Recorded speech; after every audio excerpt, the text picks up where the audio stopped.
हाय, कैसे हो आप सब? मैं पहले एक चीज़ बताना चाहता हूँ। जैसे मेरी इंस्टाग्राम आईडी कई जने मांगते हैं, तो इंस्टाग्राम आईडी मेरी है तेजिंदर बॉक्सर। और मैं लिख भी दूंगा डिस्क्रिप्शन के अंदर कि मेरी आईडी का नाम, ठीक है। और अभी जो मैं बताने जा रहा हूँ, मेरे को रात के समय भाई ने फ़ोन किया किसी ने कि वो बायोमेट्रिक के बारे में पूछना था, बट उसने क्वेश्चन ही डायरेक्ट ही ऐसे कॉलिंग करनी स्टार्ट कर दी मेरे को। चलो, बात तो मैंने उसके साथ कर ली, ठीक है। बट मैं आपको एक चीज़ बताऊंगा कि बायोमेट्रिक की फ़ीस भी लगती है। अगर आप फाइल सबमिशन करने के लिए जा रहे हो माल्टा की, तो माल्टा फाइल सबमिशन की करने के लिए उसके बाद आपको ना कम से कम आपके पास 9-10 हज़ार लेके जाना। बट उसकी चार्जेस बायोमेट्रिक की 8,500 मेरे से जो पे की थी मैंने, वो उतनी थी, ठीक है। उसके बाद वो स्लिप भी आपने रखनी है, क्योंकि जब पासपोर्ट सबमिशन होगा ना, जब वो ब्लू डॉट से वापस आएगा, आपके घर में आएगा, तो वो जो स्लिप होती है वो आपको दिखानी पड़ती है। अगर नहीं दिखाओगे तो आपको प्रॉब्लम बढ़ जाएगी। मेरे को पड़ी थी, मेरे को किसी ने बताया नहीं, बट मैं आपको बता रहा हूँ कि वो स्लिप रखना। क्योंकि मेरे को वो पासपोर्ट देने से मना कर रहे थे जो ब्लू डॉट वाले, कि आपके पास वो स्लिप नहीं है। मैंने उनको कहा कि मेरे को किसी ने बताया तो है नहीं था, ये स्लिप जो है संभाल के रखनी है, तो ठीक है। तो वो मैं डस्टबिन में फेंक आया था, तो मेरे को बाद में प्रॉब्लम हुई, बट मिल गया मेरे को पासपोर्ट, ठीक है। तो बायोमेट्रिक की मैंने आपको फ़ीस बताई 8,500। उसके बाद और क्या कहते होते हैं उसको, हाँ, माल्टा का रीजंस आपने कई जाने मेरे को आप कमेंट भी कर रहे हो कि फ़ाइल लगा देता हूँ, सारे पैसे वापस वो बाद में होंगे, लेने पड़ेंगे उनको। क्या मतलब ऐसे कोई एजेंट मेरे को बता रहे हैं कि सारे पैसे वीज़ा लगने के बाद। बट यार, ये बात अभी मैं ठीक है मानता हूँ आप, बट वो चीज़ है कि जब फाइलिंग प्रोसेस होता है ना, कम से कम 3-3 महीने का होता है, 4-4 महीने। और 4-4 महीने कुछ भी नहीं कर सकता मैं, एज अ फ्री रहना पड़ेगा मेरे को, कुछ नहीं मैं कर सकता। तो क्या फ़ायदा होगा। मैं अभी देखा ही है, मेरा केस ख़राब हो चुका माल्टा का, ठीक है। उसके बाद मैंने अभी फिर ग्रीस की फ़ाइल लगाई थी, अब उसका भी बताऊंगा, क्योंकि उसकी कॉलेज फ़ीस आ चुकी है मेरी, ठीक है। तो उसका भी बताना ज़रूरी समझूंगा, क्योंकि तो समझ गए ना, रिफंड होगी मेरी फ़ीस। तो हाँ, मैंने ना माल्टा के बाद मैंने ना ग्रीस की फ़ाइल लगाई। ये हमारे यहाँ पे थे कुछ अमृतसर में वेस्टर्न ओवरसीज़, वहाँ से फ़ाइल लगाई मेरे को, ठीक है। मैंने उनसे मेरे को उन्होंने बताया कि ग्रीस की फ़ाइल का हो सकता है। और क्या कहते हैं उसको, पेमेंट एडवांस जो भी थी करनी पड़ी मेरे को, क्योंकि फ़ाइल लगानी है तो पहले एडवांस पेमेंट करनी पड़ेगी, ठीक है। ऐसे वो काम नहीं स्टार्ट करते। वो कहते हैं आईलेट्स की ज़रूरत नहीं है,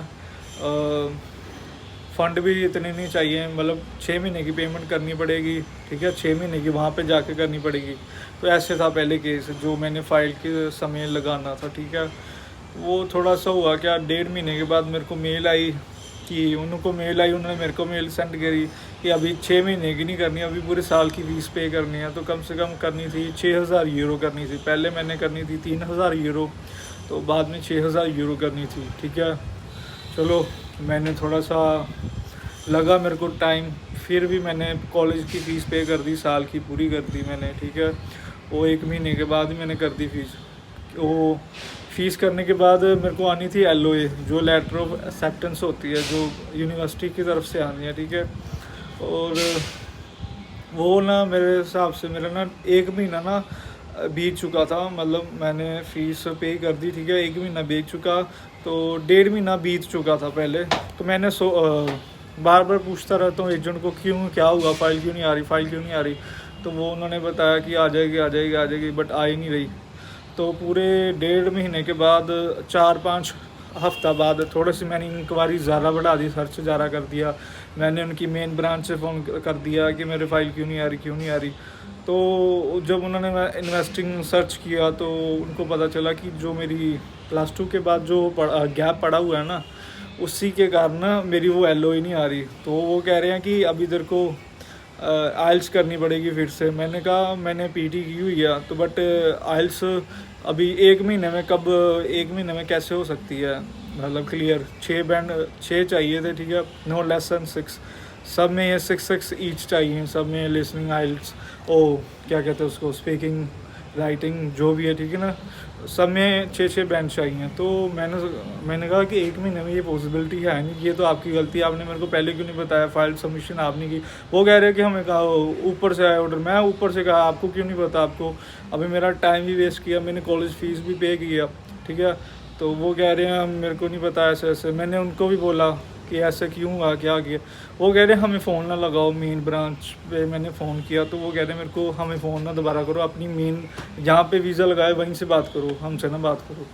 तो मैंने कहा ये क्या हो रहा है, बट चलो।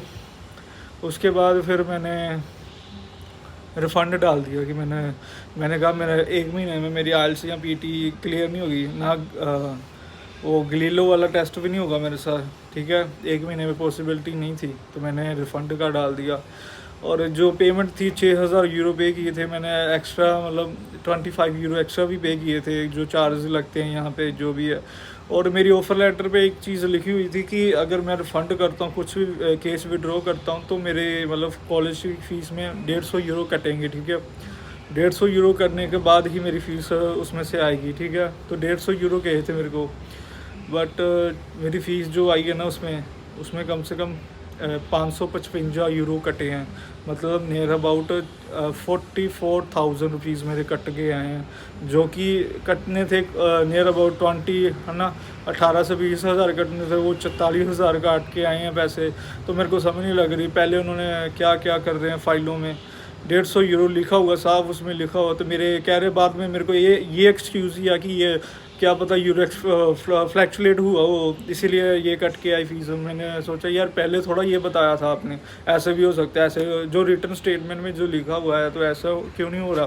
तो वो कह रहे हैं ऐसे हमें नहीं पता, बस आपको फ़ाइन मिलेगी तो बस। चलो ठीक है, मैंने कहा चलो मेरे को भी चाहिए थी, इसीलिए आज मैं वीडियो बना रहा हूँ, क्योंकि मेरी जो फ़ीस है वो रिफ़ंड हो चुकी है।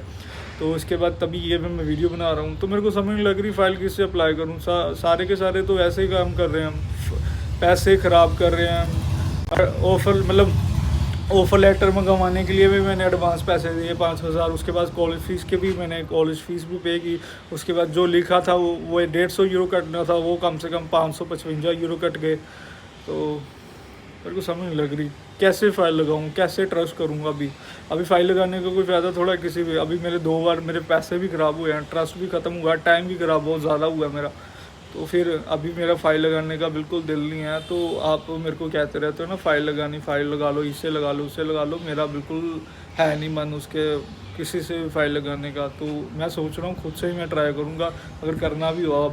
अब मैंने किसी के साथ वो किसी को भी नहीं कहना कि मेरी फ़ाइल लगा दो, बस अब मैं खुद से ट्राई करूँगा, क्योंकि थोड़ा सा मेरे को लग रहा है अब मेरे इतने पैसे बर्बाद हो गए। इससे अच्छा मैं खुद से अप्लाई किया होता ना, मेरे इतने पैसे बर्बाद नहीं होना था, इतना समय भी बर्बाद नहीं होना था। बट चलो, बाकी ग्रीस की फ़ाइल मेरा अभी केस है, इसमें भी ख़राब हुआ ट्रस्ट। मैंने आपको बताया ना, जो कहा गया मेरे को, जो लिखा था उस पर वो वैसा नहीं हुआ, ठीक है ना। 150 यूरो कटने थे, वो ज़्यादा 555 यूरो कटे गए, ठीक है।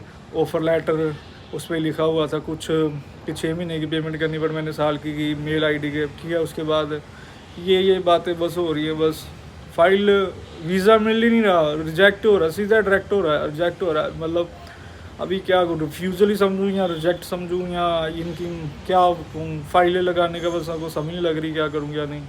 तो बाकी का चलो आगे बताऊंगा, जो भी फ़ाइल लगानी हो, कहीं पे भी जाना हो मैं आपको बताऊंगा ज़रूर। आप चैनल को सब्सक्राइब कर लो और फुल वीडियो देखा करो।